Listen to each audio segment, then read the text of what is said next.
ओम नमो भगवते वासुदेवाय नमः।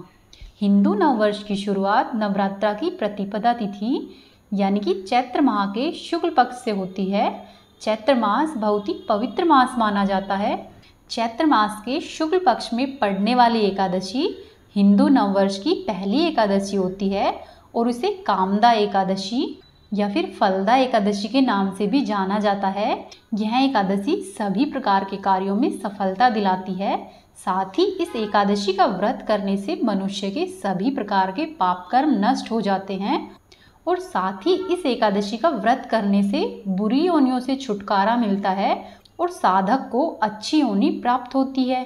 चैत्र मास के शुक्ल पक्ष की एकादशी तिथि का शुभारंभ 18 अप्रैल 2024 को शाम को 5:31 पर होगा और जिसकी समाप्ति 19 अप्रैल को शाम को 8:04 पर होगी।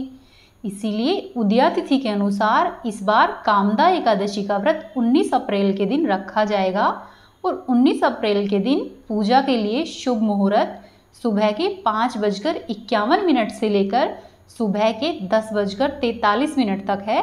आप इस मुहूर्त के अंदर पूजा संपन्न कर सकते हैं। वहीं 19 अप्रैल के दिन सूर्योदय सुबह 5:16 पर होगा।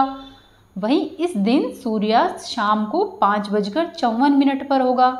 19 अप्रैल के दिन अभिजीत मुहूर्त, अमृत काल, वृद्धि योग एवं सर्वार्थ सिद्धि योग अनेक प्रकार के शुभ योग बन रहे हैं।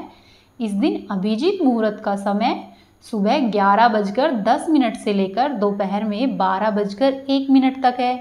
वहीं इस दिन अमृत काल सुबह 8:11 से लेकर सुबह के 9:58 तक है। अमृत काल में किया गया कोई भी शुभ कार्य अमृत के समान ही फलदायिनी हो जाता है।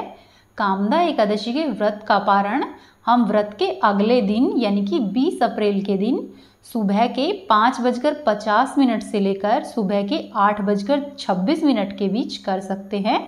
इस दिन यानी कि 20 अप्रैल के दिन पारण तिथि यानी कि द्वादशी के दिन द्वादशी तिथि समाप्त होने का समय रात में 10:41 पर है।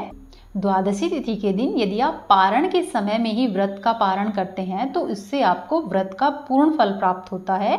कामदा एकादशी के दिन सुबह उठकर स्नान करके साफ वस्त्र पहने। यदि संभव हो तो आप इस दिन पीले या फिर लाल रंग के वस्त्र पहने। फिर अपने घर के मंदिर की साफ सफाई करें। फिर एक चौकी पर लाल रंग का कपड़ा बिछाकर भगवान विष्णु की मूर्ति स्थापित करें और आप पूर्व या उत्तर दिशा की ओर मुंह करके बैठे तभी पूजा संपन्न करें। फिर अपने पास में पानी का एक लोटा भरकर रखें। वह व्रत वाले दिन सूर्यदेव को जल अवश्य ही अर्पित करें। सूर्यदेव को जल अर्पित करने से मान सम्मान में वृद्धि होती है। व्यक्ति की चारों दिशाओं में कीर्ति फैलती है। इसीलिए सूर्यदेव को प्रतिदिन जल अर्पित करना चाहिए। यदि प्रतिदिन संभव न हो तो आप जिस दिन व्रत रखते हैं उस दिन सूर्यदेव को जल अवश्य ही अर्पित करना चाहिए। एकादशी के दिन तुलसी को जल अर्पित नहीं करना चाहिए। एकादशी के दिन चावल ग्रहण नहीं करने चाहिए। साथ ही घर में किसी भी सदस्य को आप व्रत रख रहे हैं तो भी और व्रत नहीं रख रहे हैं तो भी एकादशी के दिन चावल का प्रयोग नहीं करना चाहिए। एकादशी के दिन तुलसी पत्र को भी नहीं तोड़ना चाहिए। तुलसी पत्र को आप दशमी तिथि के दिन ही तोड़ ले। फिर भगवान विष्णु की मूर्ति स्थापित करने के बाद प्रथम पूज्य श्री गणेश जी की पूजा भी अवश्य ही करनी चाहिए।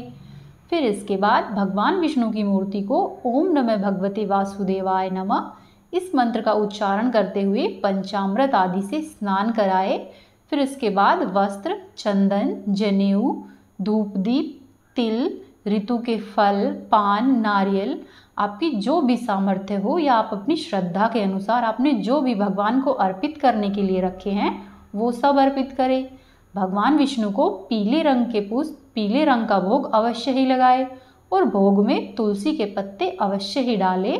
तुलसी के पत्र के बिना भगवान विष्णु भोग ग्रहण नहीं करते हैं। फिर साथ ही भगवान विष्णु की पूजा करने के बाद आप लक्ष्मी जी की पूजा भी अवश्य ही करें। इसके बाद अपने हाथ में तिल के दाने लेकर एकादशी व्रत की कथा सुने। इस दिन एकादशी व्रत की कथा, माँ लक्ष्मी की कथा और तुलसी जी की कथा अवश्य ही सुननी चाहिए। व्रत कथा सुनने के बाद तिल के दानों को भगवान विष्णु के चरणों में अर्पित करें और फिर एकादशी व्रत की पूजा के आखिर में आरती करें। यदि संभव हो तो आप इस दिन विष्णु सहस्त्रनाम, श्री सूक्तम इत्यादि का पाठ कर सकते हैं। अगले दिन द्वादशी के दिन तुलसी पत्र से और शुभ मुहूर्त में ही व्रत का पारण करें व इस दिन व्रत के पारण की कथा अवश्य ही सुने।